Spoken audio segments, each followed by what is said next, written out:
네, 오늘은 이제 창삼동 저희 환경분과에서 드디어 첫 번째 라디오 팟캐스트를 실행하는 날입니다. 그래서 오늘의 주제는 음식물 쓰레기를 이제 주제로 할 건데 저희 사실 모여가지고 맨날 수다 떨 때 하는 얘기들이 진짜 많잖아요. 그래가지고 그 중에 이제 가장 많은 주제 중에 하나로 속하는 음식물 쓰레기를 이번에 한번 얘기를 해볼 건데, 사실 집에 음식물 다들 어떻게 처리를 하시는지 몰라도 이게 가장 이제 곤욕적인 그런 부분인 건 맞잖아요. 그래서 막 여름 되면 날파리도 끼고 막 이런 것들이 많아서 어떻게 하는 것이 좋은지에 대한 의견들을 구하고, 이제 실제로 이제 구나 이제 동에서는 어떤 식으로 처리를 하는 것을 권장하는지 이런 것들을 좀 알아보는 시간을 가지도록 하겠습니다. 그래서 저희 지금 환경분과 위원 여러분들 많이 나와 계신데, 일단 메인으로 지금 말씀을 하실 세 분을 먼저 소개시키기 전에 저는 이제 환경분과 분과장 이모규입니다.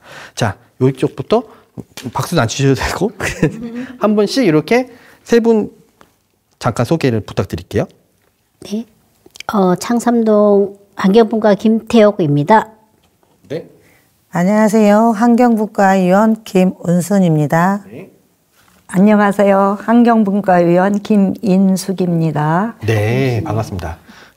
자, 그래서 지금 저희 세 분 나와주신 뿐만 아니라 네 분이 더 나와주셔서 사실 여기 8분이 나와 있습니다. 그래서 중간중간에 또 궁금한 거 있으면은 다른 분들께서 질문을 하실 수 있어요. 자, 그러면은 일단 여름이 돼가지고 요즘에 이제 갑자기 날씨가 더워지고 있는데, 요런 시기에 가장 이제 음식물 쓰레기의 문제가 뭔가요?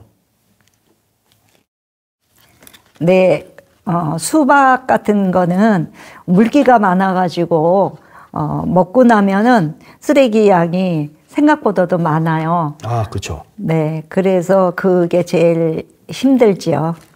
그럴 때 보통 음식물 쓰레기에서 수박 같은 거 먹고 나면은 한 무더기가 나오잖아요. 이거 보통 어떻게 처리들 하세요? 네, 그냥 편하게 하시면 돼요. 그냥 편하게 하시면 돼. 저 같은 경우에는 수박을 먹으면요, 너무 많이 나오잖아요, 껍데기가. 그러면 어떤 데는 그것도 반찬을 할 수가 있더라고요. 껍질 깎아가지고 오이처럼 소금에 절여가지고 그 반찬도 해먹고, 또 그 나머지 있는 옥상에다가 햇볕에 말려가지고 일반 쓰레기로 버리면 되더라고요, 저는. 네. 근데 옥상이 없는 분들이 또 계시잖아요. 옥상이. 네네네네. 저 같은 경우는 수박이 껍데기가 양이 많잖아요. 양이 많은데 그걸 또 어디다 보관하기도 어떻게 좀 곤란하고, 그래서 제가 같은 경우는 음식물 같은 경우는 하루에 매일 하루에 일을 한 번씩 쳐가거든요. 그게 보통 시간만 잘 맞춰서 알맞게 배출만 하면은 그게 큰 무리가 되지 않고, 우리가 제일 음식물 쓰레기 버릴 때 제일 중요시하는 부분이 수분 처리만 잘 해주면 되거든요. 수분 처리만 잘 해주기 때문에 저녁 8시 이후로 내놨다가 그 다음 아침에 이제 8시 이후에 내놓고 그 다음에 아침에 이제 물론 치워가니까 그렇게 통에다 딱 담아서 내놓기만 하면 큰 무리는 없을 것 같게 보이거든요. 아, 근데 저희가 젊은 친구들 입장에서는 아침에 일찍 갔다가 밤늦게 들어가지고 내놓을 시간도 없는 친구들도 있더라고요. 이런 애들은 그래서 가끔 가다가 보면은 아침에 출근하다가 던져놓고 나갈 때도 있거든요. 네, 그런 친구들도 있고, 어떤 사람들은 비닐에다 담아서 하는 사람도 있고, 어떤 사람은 이제 그 음식물 처리 통 있잖아요. 이제 거기다 하시는 분들도 있고 한데, 요즘 가장 좋은 방법이 뭔가요? 가장 좋은 부분은 제대로 배출만 하는 방법이 제일 중요한데, 음식물 쓰레기가 아닌 걸 솔직히 분류만 잘하면 음식물 쓰레기는 많지가 않아요. 대체적으로 봐서는 음식물 쓰레기가 예를 들면 양파라든가 생강이라든가 여러 견과류 이런 거는 다 쓰레기 위주로 일반 쓰레기에 다 들어갈 수 있는 품목들이 많고, 일회용 티백 하나 찌꺼기 이런 걸 다 분리 배출하면 실질적으로 음식물에 나오는 양은 거의 우리가 비교할 수 없을 정도로 적어요. 그 부분을 사실 젊은 사람들은 냉동실에다 살짝 넣어놨다가 한꺼번에 나갈 때 모아서 나가는 방법도 괜찮지 않을까 싶은 생각이 들어요. 아, 냉동실에 넣어놨다가 하는 방법이 있군요. 그리고 아까 금방 말씀해 주셨는데 음식물 쓰레기가 아닌데 음식물 쓰레기인 것처럼 사람들이 생각하는 게 굉장히 많다고 했는데, 아까 대표적인 거 말씀해 주셨는데 양파 껍데기랑 견과류 껍데기? 견과류라든가 조개 껍데기, 계란 껍데기 이런 거는 아, 조개 계란 껍데기. 네네네. 또 그 좀 혼동될 만한 거 있나요?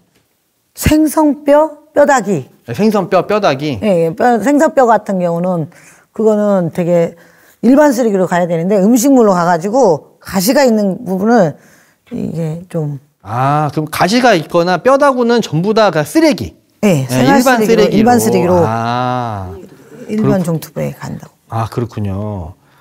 네. 과일 껍질 중에서 음식물 쓰레기로 처리하지 않는 과일이 있다는 말을 들었거든요.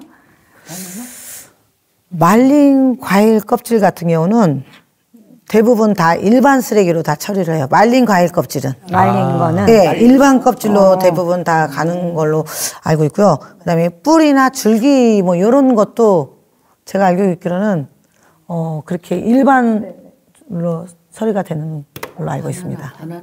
네, 저도 가끔씩 헷갈릴 때가 있거든요.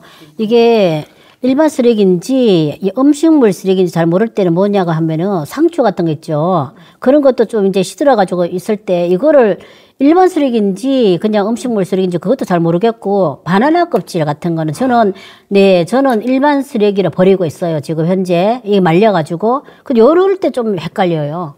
저 같은 경우에는. 그러면 바나나 껍질이 말리지 않은 거는 쓰레기로 들어가나요? 말렸을 때만? 말렸을 때는 일반으로 잎사귀 같으니까 일반으로 가고 보통 할 때 젖었을 때는 수분이 있기 때문에 음식물로 가는 걸로 알고 있는데 꼬다리만 따내고 음식물 우리 도봉구에서 음식물 쓰레기 처리장을 굉장히 다른 곳보다 잘 해놨다고 알고 있거든요.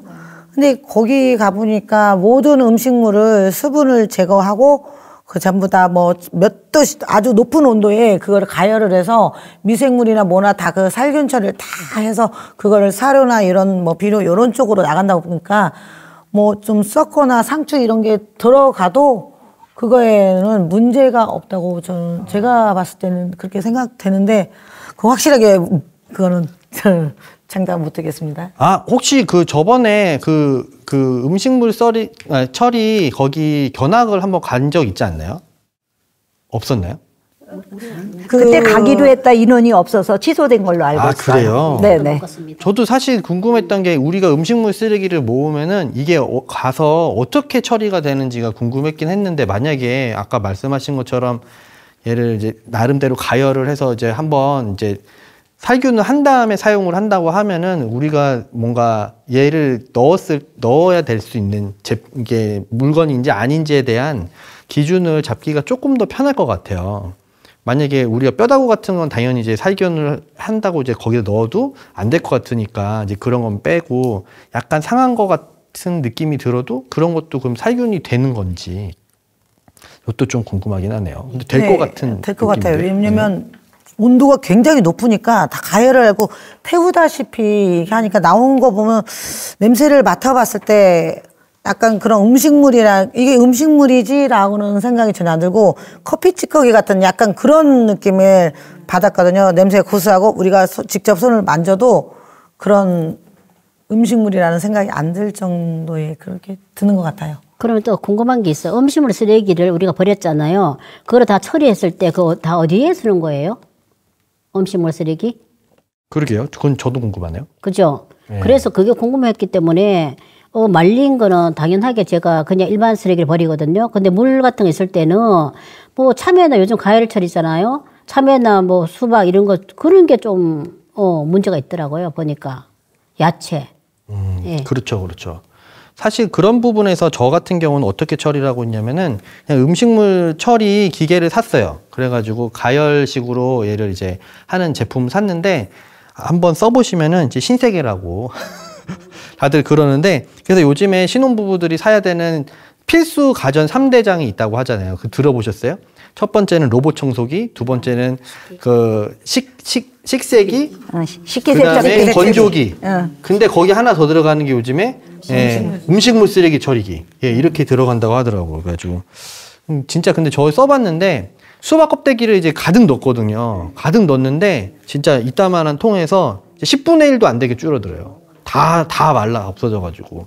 근데 그게 하룻밤 만에 그렇게 되거든요. 그러니까 그래서 그거는 다 모아서 그냥 일반 쓰레기로 다 버리거든요. 얘네들은. 그래서 그런 식으로 하는 것도 뭐 나쁘진 않다고 생각을 합니다. 저는요, 음식물 쓰레기가 나오면 처음에는 화분에다가 그냥 줬어요. 이렇게 땅을 파고. 그랬더니 그 이제 새들이 와가지고 다 파헤치거나 그렇지 않으면은 그 음식물이 썩으면서 발효되면서 하는 그 열 때문에 그 식물이 죽더라고요. 그래서 이제 큰 통을 하나 놓고 거기다가 음식물 쓰레기랑 이제 깻묵 있잖아요. 들깨 그거로다 깻묵을 갖다가 거기다가 넣으면은 아마 3개월 정도 돼서 사용하면 된다는데 저는 1년 이상 이렇게 큰 통에다 넣고 그러면 이제 그 물 있잖아요. 그러면 물은 그 통이 밑에가 이렇게 뚫려서 거기다가 이렇게 큰 이렇게 통을 받쳐놓고 이렇게 심지를 해서 액비를 받아요. 그러면은 액비가 나오는 거는 액비대로다가 주고 토마토 이런 거 식물 심어서 그다음에 위에는 발효가 많이 되면 1년 이상 되면은 그거를 퇴비로 사용하고 있어요. 그래서 음식물 찌꺼기는 배출하는 데는 큰 어려움은 없어요. 이게 집집마다 노하우가 정말 많이 다른 것 같습니다. 네. 집집마다 노하우는 다른데요. 지금 현재 우리가 살고 있는 창삼동의 이 생활 실태나 이런 거를 잘 보면요. 다세대 주택이 굉장히 많이 있어요. 이제 예를 들면 옥상은 하나인데 그분은 주인이나 이분밖에 사용할 수 없고 앞마당이 있는 집도 별로 없고 다세대 주택이기 때문에 전세나 월세나 사는 사람들이 굉장히 많은데 그분들이 솔직히 먹고 버리는 음식물 쓰레기가 그 주인분들은 대개들 잘하세요. 집주인분들은 대체적으로 그 관리나 옥상이나 있기 때문에 잘하시는데 그 이제 다세대 주택 안에 들고 있는 세 사람들이 그런 관리들을 못해서 현재 사용하고 있는 우리가 뭐 2리터짜리 음식물 쓰레기통, 3리터짜리 음식물 쓰레기통 이거는 이제 주민센터에서 처음에 우리가 전입을 해오면 보급을 해주는 걸로 알고 있고 그게 이제 깨지거나 그러면 슈퍼에서 파는 걸로 알고는 있는데 지금은 슈퍼에서 잘 그 파는 것 같지는 않더라고요. 주민센터에서 그냥 주긴 하거든요. 저도 어제 하나 2리터짜리를 하나 받아오긴 했지만 그거를 사서 사용을 해야 돼요. 처음 전입할 때만 주고 요로는 모르는 것도 많더라고. 그냥 전입할 때 그냥 오시는 분들도 있는데 음식물 쓰레기통을 꼭 받아와서 그렇게 사용을 해야 된다는 그것도 좀 알아야 될 필요성이 있고 그 우리가 관리할 수 있는 부분은 거치대까지 음식물 쓰레기통을 관리를 할 수 있게끔 해놨는데도 현재는 많이 굴러다니고 그런 것도 잘 더 지저분하게 하고 악취를 많이 풍기는 것 같아요. 네. 국물 흘러지고. 네, 그거는 사실 어떻게 보면은 이제 시민의식 같은 부분이라서 저희가 계도를 계속 하는 수밖에는 뭐 특별히 방법이 없는 것 같습니다. 네. 자, 그럼 오늘은 이렇게 해가지고, 재밌게 다양한 음식물 쓰레기에 대한 이야기를 알아봤는데요. 다음 시간에 또 저희 환경에 대한 재미있는 이야기를 또 나눠보도록 하겠습니다. 오늘 너무너무 수고하셨습니다. 감사합니다. 반갑습니다. 수고하셨습니다.